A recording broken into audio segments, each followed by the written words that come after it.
সরকারি চাকুরিতে কোটা ব্যবস্থা সংস্কারের দাবিতে 2 সপ্তাহ ধরে চলতে থাকা আন্দোলন তীব্র রূপ ধারণ করে বৃহস্পতিবার। আগের দিন পুলিশ ও আওয়ামী লীগ কর্মীদের সাথে সংঘর্ষে মৃত্যুর প্রতিবাদে আন্দোলনকারীরা এদিন কমপ্লিট শাটডাউন কর্মসূচি দেন। ঢাকা সহ দেশের বিভিন্ন জায়গায় স্কুল, কলেজ, বিশ্ববিদ্যালয় ছাত্ররা বিক্ষোভে ফেটে পড়ে। অন্য বিক্ষোভকারীদেরও ছাত্রদের সাথে যোগ দিতে দেখা যায়। বৃহস্পতিবার সারাদিনই দেশের বিভিন্ন জায়গায় বিক্ষোভকারীদের সাথে পুলিশ, আওয়ামী লীগ কর্মীদের দফায় দফায় সংঘর্ষ চলে। ঢাকার ভেতরে উত্তরা, রামপুরা, যাত্রাবাড়ি, মোহাম্মদপুর এলাকায় ব্যাপক সংঘর্ষ চলে। প্রায় সারাদিনই সংঘর্ষে শুধু উত্তরাতেই অন্তত 8 জন মারা যায় বলে জানা যায়। দুপুরে এক পর্যায়ে বিক্ষোভকারীরা বাংলাদেশ টেলিভিশন ভবনের একাংশে আগুন লাগিয়ে দেয়। বন্ধ হয়ে যায় বিটিভির সম্প্রচার।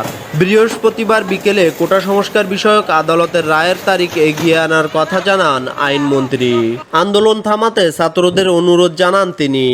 রাতে সারা দেশে ব্রডব্যান্ড সংযোগ বিচ্ছিন্ন হয়ে যায়। এর আগে দুপুরে সহিংস পরিস্থিতি নিয়ন্ত্রণে মোবাইল ইন্টারনেট বিচ্ছিন্ন করার কথা জানান আইসিটি প্রতিমন্ত্রী। বৃহস্পতিবার সারাদিন চলা সংঘর্ষে সারা দেশে অন্তত 26 জন মারা যায়। আহত হয় 1,500-এরও বেশি মানুষ। ঢাকার বাইরে চট্টগ্রাম, রংপুর, নরসিংদী, নারায়ণগঞ্জ, মাদারীপুর সহ আরও বেশ কিছু জায়গায় ব্যাপক সংঘর্ষ হয়। বৃহস্পতিবার সকাল থেকে দেশের বিভিন্ন জায়গায় তীব্র মাত্রায় সংঘর্ষ ছড়িয়ে পড়ে। বিক্ষোভকারীদের দমাতে ঢাকার বিভিন্ন জায়গায় হেলিকপ্টার দিয়ে র্যাব ও পুলিশ টিয়ার শেল ও সাউন্ড গ্রেনেড নিক্ষেপ করে। অগ্নিসংযোগ করা হয় কয়েকটি সরকারি ভবনে।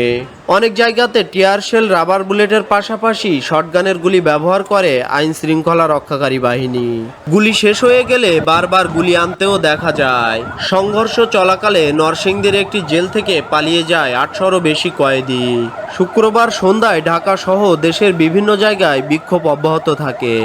সেদিন মধ্যরাতে কোটা সংস্কারের সমন্বয়ক কয়েকজনের সাথে সরকারের প্রতিনিধি দলের বৈঠক হয়।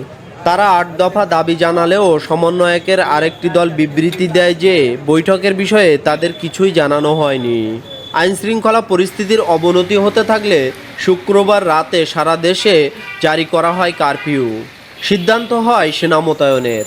সেদিনের বিক্ষোভে বাংলাদেশ জুড়ে অন্তত 65 জন মারা যান। হাসপাতালে ভর্তি হন কয়েক হাজার আহত মানুষ।